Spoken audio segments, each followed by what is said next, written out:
நேயர்களுக்கு வணக்கம். JMK novels சேனலுக்கு உங்கள் அனைவரையும் அன்போடு வரவேற்கிறேன்.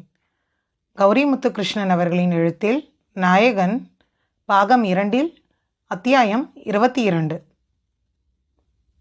விதுரா கீர்த்தியின் இல்லம் வந்திருந்தாள். பிரகாஷ் ஊருக்கு கிளம்பியிருந்தான். 2 பிள்ளைகளுடன் விளையாடி இருவரையும் அப்போதுதான் உறங்க வைத்திருந்தாள். விதுரா வரவும் அவளையும் வரவேற்று அமர சொல்லி தண்ணீர் கொடுத்தாள். பெரிய அண்ணி, தெரப்பி முழுசா இல்லை, பாதியில் நின்றுடுச்சு. அன்னிக்கு நீங்கள் கொடுத்த கடைசி தெரப்பி இதில் இல்லை. ஆமாம், உனக்கு கொடுத்து அனுப்பின அப்புறம்தான் நினைவுக்கு வந்தது. விடு, அதில் பெருசாக ஒன்றும் இல்லை. அன்னைக்கு நான் அருள் வீட்டுக்கு போயிருந்தேன், அதான் அன்னைக்கு ரெக்கார்ட் பண்ண முடியல. கதைக்கு கிளைமேக்ஸ் ரொம்ப முக்கியம். சொல்லுங்க அண்ணி, நீங்கள் ஊருக்கு போகிறதுக்கு முன்னாடி நடந்த தெரப்பி பற்றி சொல்லுங்க. அண்ணி யாரையுமே பக்கத்தில் விடுறது இல்லைன்னா என்ன எப்படி பக்கத்தில் விட்டாங்க, நம்பினாங்க? ஏன்னா அவளுக்கு குணமாகிடுச்சு, அதான் காரணம். விளக்கமாக சொல்லுங்க அண்ணி ப்ளீஸ். கீர்த்தி சொல்ல ஆரம்பித்திருந்தாள். தெரப்பி 5. கீர்த்தி யாழியின் இல்லம் வந்திருந்தாள். அவளை வரவேற்று கவியும் பிரபாவும் உபசரிக்க யாழி வர அவளோடு ஒருவன் உடன் வர, யார் இந்த அழகு பையன்? என் தம்பி, என் பொறுப்பையெல்லாம் இவன் தான் பார்க்குறான் இப்போ. அப்படி என்ன பொறுப்பு? என் ஃபேஸ்புக் பேஜ் இவன் தான் பார்க்குறான். என் எழுத்துக்காக நான் வச்சிருக்கிறது அதை தான். எல்லாரும் கெட்டவங்க இல்லையே. என் மேலே அக்கறை உள்ள யாரோ ஒருத்தர் பேச வரும்போது பதில் சொல்லணும் இல்லை? என் அமேசான், நோஷன் எல்லாமே இவங்கிட்ட தான் விட்டேன். இவன் தான் மெசேஜ், மெயில் எல்லாம் பார்க்குறான். இதுவும் சரிதான். சரி, நான் நேராக என் வேலையை பார்க்குறேன். அங்கே அத்தையும் பிரகாஷும் தான் அடக்கிட்டு இருக்காங்க. புது வீடு, தீபியை விட்டு வந்திருக்கேன். இந்த அழகு பையா, என் பையனை பார்த்துக்கோ. என் பேண்ட்டு சட்டை பத்திரமா இருக்கும் தானே கீர்த்தி அக்கா? சிவா கேட்க, அதை அவன்கிட்ட தான் கேட்கணும். தூக்கம், அதனால் எப்போ வரும்னு அவனுக்கே தெரியாது. கீர்த்தி கூற, இனியன் தான் எப்பவும் என் பேண்ட்டை நினச்சி விடுவான். இன்னைக்கு இவனுமா? ரைட். சிவா செல்ல புன்னகையுடன் கீர்த்தி யாழியின் படுக்கை அறைக்குள் செல்ல யாழி கீர்த்தியை அமர சொன்னாள். மனசில் காயம் குணமாகி இருக்கா இல்லை இன்னும் வலிக்குதா? வலி அது இருக்கு, ஆனால் யதார்த்தம் புரிய ஆரம்பிச்சிருக்கு. யாரோ எப்படியோ போகட்டும், என்னை சுற்றி எல்லாமே சரியாக வைக்க வேண்டியது தான் என் வேலை. யாரையோ எதிர்பார்த்து காத்திருந்தது ஏன் தப்பு? என் வாசகர்கள், நண்பர்கள், ஏன் உடன்பிறப்புகளாக இருந்த எல்லாருமே பாசிங் கிளவுட் தான். நட்பும் இல்லை, விரோதமும் இல்லை. என் நினைவில் அவங்களும், அவங்க நினைவில் நானும் யாரோ தான்.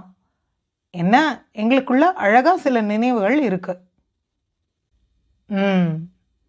அவங்களுக்கும் அப்போ சூழ்நிலை என்னவோ, யாரையும் குறை சொல்ல முடியாதே. நம்ம இடத்துல குறை சொல்ல உரிமை நமக்கு இருக்கு. அடுத்தவங்க நமக்காக செய்யணும்னு எதுவும் கட்டாயம் இல்லையே. அவங்க நம்ம அடிமை இல்லை. அன்பு யாரையும் அடிமை செய்யாது இல்லையா? கீர்த்தி கேட்க, ஆமா அக்கா, முன்னாடி நிறைய கோபம் இருந்தது, இப்போ கோபம் எதுவும் இல்லை. தப்பு என்னோடது தான் அக்கா. அவங்க இடத்துல நின்று யோசிக்கும்போது அவரவர் நியாயம் அவரவருக்கு இல்லையா? எனக்கு தப்பு, அவங்களுக்கு சரி. எனக்கு சரி, அவங்களுக்கு தப்பு. இதில் எது தப்பு எது சரி? மனசு தான் காரணம். அதிகமாக கொடுத்து அதிகமாக எதிர்பார்த்தது நான். யாரையும் குத்தம் சொல்ல இப்போ நான் தயார் இல்லை. மனசு நிறைய யோசிக்குது, தனிமையை தேடுது, குற்ற உணர்வு வேற தூங்க விட மாட்டேங்குது. அவ்வளோதான். எது சரி? உன் மனசறிஞ்சு நீயும் எதுவும் செய்யல. அவங்களுக்கும் உன்னை உடைக்கணும்னு எந்த எண்ணமும் இல்லை. சந்தர்ப்பம், சூழ்நிலை நம்ம கையில் அது இல்லையே. உன்னை போல அவங்களும் தெரியாமல் செய்திருக்கலாம். தெரிஞ்சே யாரையும் யாரும் காயம் செய்யறதில்ல. நமக்கு இங்கே யாரும் எதிரி இல்லை. நம்ம எண்ணங்கள் தான் நமக்கு எதிரி. நம்ம மனசு தான் சிறை. உனக்கு ஒரு கதை சொல்லட்டா? சொல்லுங்க. உங்ககிட்ட கதை கேட்க எனக்கு ரொம்ப பிடிச்சிருக்கு. ஒரு நாள் குரு சிஷியனான 2 புத்த துறவிகள் தியானம் செய்ய மலை உச்சிக்கு போவோம்னு பயணம் செய்தாங்க. அப்போ வழியில ஒரு ஆறு, அதை தாண்டி போகணும். அந்த கரையில ஒரு பொண்ணு நின்றுட்டு இருந்தா. ஆத்துல இறங்கினா மூழ்கிடுவோம்னு பயந்து போய் நின்னா. அவ அந்த துறவிகள் கிட்ட மறுகரைக்கு கொண்டு போய் விட சொல்லியிருக்கா. அதுக்கு சிஷ்யன் அவளை கண்ணுல கூட பார்க்காம கரையை கடந்துட்டான். ஆனா குரு அந்த பொண்ணை தோள்ல தூக்கிட்டு போய் மறுகரையில இறக்கி விட்டு இருக்கார். அதை பார்த்த சிஷ்யனுக்கு மனசுல குழப்பம், கேள்வி. அவன் முகமே சரியில்லை. ஏதோ ஒரு குழப்பத்துல இருக்கிற சிஷ்யன் எதுவும் பேசுவான்னு காத்திருந்த குரு மலையடிவாரம் வந்ததும் அவன்கிட்ட, உனக்கு என்ன குழப்பம், உன் முகமே சரியில்லையேன்னு கேட்டார். அதுக்கு சிஷ்யன், குரு, நம்ம பெண்களை தீண்டக்கூடாது இல்லையா? நீங்க ஏன் அந்த பொண்ணை தொட்டு தூக்கினீங்க? நம்ம பிரம்மச்சரியத்துக்கு இது இழுக்கு இல்லையான்னு கேட்டு இருக்கான். அதுக்கு குரு மென்மையா சிரிச்சுட்டு சொன்னாராம், ஆமா, நம்ம பெண்ணை தொடக்கூடாதுதான். ஆனா நான் அவளை பொண்ணா பார்க்கவே இல்லை. என்னை பொறுத்தவரை அது ஒரு உயிர். அந்த இடத்துல ஒரு ஆண் இருந்திருந்தாலும், ஏன் ஆடு மாடு இருந்திருந்தாலும் நான் இதைத்தான் செய்திருப்பேன். நான் அந்த பொண்ணை ஆத்த தாண்டுற வரைக்கும் தான் சுமந்தேன். ஆனா நீயோ உன் மனசுல இவ்வளோ நேரம் சுமந்திருக்கியே, இது தப்பு இல்லையான்னு கேட்டாராம். கதை சொல்ற நீதி. நாமளும் அந்த சிஷ்யனை போல சில நேரங்களில் தேவையில்லாத விஷயங்களை நெஞ்சில சுமந்து குழப்பமா கவலையா இருக்கும். குருவை போல சில நேரங்களில் தெரிஞ்சே கூட நம்ம எல்லையை மீறலாம். தப்பும் தவறும் நடக்க தான் செய்யும். சந்தர்ப்ப சூழ்நிலைகளால அதை நம்ம செய்தும் இருக்கலாம். அது நடந்து முடிஞ்சது. அதிலிருந்து பாடமும் கற்றுக்கிட்டோம். அப்புறம் ஏன் அதை சுமக்கணும்? குரு தோள்ல சுமந்தார், இறக்கி வச்சுட்டார். சிஷ்யன் நெஞ்சில சுமந்து கவலையை உண்டு பண்ணிக்கிட்டான். முடிஞ்சது முடிஞ்சது. பழைய நாட்களை கையில் நெஞ்சில தூக்கிட்டு அதோட பாரத்தில் வாழக்கூடாது. Let it go. உனக்கும் இதான் சொல்கிறேன். போனது போகட்டும். புதுசாக ஆரம்பி. தேவையான நேரம் ஓய்வு எடு. மனசையும் உடம்பையும் சரி செய். எண்ணங்களை சீர் செய். உன்னை நம்பு. யார் உன்னை தாழ்த்தி பேசினாலும் விலகி போ. அவங்க பேச்சு கேட்காத தூரம் போ. எல்லாரையும் உதறி தள்ளு. உனக்கானது உன்கிட்ட வந்தே தீரும். உனக்கு என்ன தேவையோ அதுக்கு நீ உழைச்சுதான் ஆகணும். ரொம்ப முக்கியம் உன் புருஷன், உன் குழந்தை, குடும்பம், அப்புறம்தான் நட்பு, வாசகர் வட்டம் எல்லாம். Let it go. Heal yourself. Yali அமைதியாக அமர்ந்திருந்தாள். எதையோ கடந்த உணர்வு. அவளின் அமைதி கண்டு கீர்த்தி புருவம் தூக்க அவளை கட்டி கொண்டாள். கீர்த்தி அவள் முதுகில் ஆறுதலாக தட்டி கொடுத்தாள். அதன்பின் கீர்த்தி கிளம்ப அனீஷ் தான் பார்த்து கொண்டான். யாலி சமையல் கற்றுக்கொள்ள ஆரம்பித்திருந்தாள். வீட்டின் பிளான் மட்டும்தான் அதி. அதற்கான மீத ஏற்பாடு யாலி கையில் வந்தது.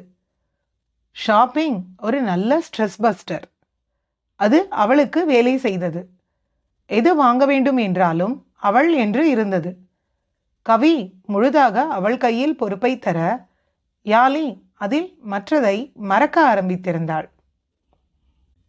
பொது இல்லம் தயாராக யாலியின் தெரப்பி முடிந்து போனது. அன்றுதான் இறுதியாக அனீஷை பார்க்க சென்றாள். உடன் அதி வந்திருந்தான். அவளின் கையில் திங்க் லைக் அ மாங்க் புத்தகம். வாவ், செம புக். முடிச்சுட்டா எனக்கு கொடுங்க சிஸ்டர், வாசிட்டு தரேன். அனீஷ் கேட்க, யாரு? அவ. ஒரு புக்கு வாங்கிட்டு பார்ப்போம். அது ஒரு புக்கு பைத்தியம். அவ புக்கை யாரும் தொடக்கூடாது. முக்கியமா நோ ஷேரிங். சின்ன கரை கூட படவிட மாட்டா. அவ முன்னாடியே உட்கார்ந்து வாசிச்சு கொடுக்க முடியுமா? அப்போ தருவா. அதீ சொல்ல, நானே சொந்தமா வாங்கிப்பேன். இவ்வளோ சொன்னதுக்கு தர முடியாதுன்னு ஒரே வார்த்தை சொல்லியிருக்கலாம். அனீஷ் சொல்ல, இன்னும் 20 பக்கம் இருக்கு அண்ணா. தெரப்பி முடிஞ்சு ஒரு 20 நிமிஷம் கொடுங்க. முடிச்சிட்டு தந்துட்டு போகிறேன். பொறுமையாக கொடுங்க.